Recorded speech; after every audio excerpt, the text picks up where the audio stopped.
Donc Jean-Marc Adolphe, je dirige la revue Mouvement que j'ai créée il y a 15 ans, qui invite à un atelier, à un moment quotidien de 11 h à 12h30 au village du Hof, intitulé Refaire le monde. Alors, ça vient de... Donc voilà, dernier numéro de Mouvement.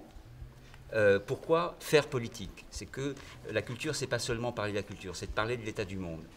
Et dans ce numéro, voilà, il y a un petit journal clandestin où on a annoncer cet atelier, refaire le monde. Ça peut paraître très ambitieux, ça l'est, mais c'est aussi très simple. C'est-à-dire se retrouver, c'est pas un grand raout public, c'est se retrouver à quelques-uns, des gens connus, pas connus, peu importe, et parler parfois de théâtre, des spectacles qu'on a vus, mais aussi du temps qu'il fait, de la santé, de l'éducation, de la finance, de l'économie.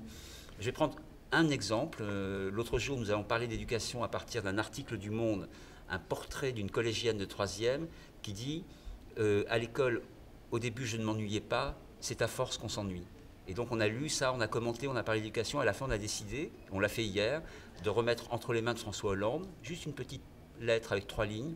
Monsieur le Président de la République, que comptez-vous faire de l'ennui des élèves?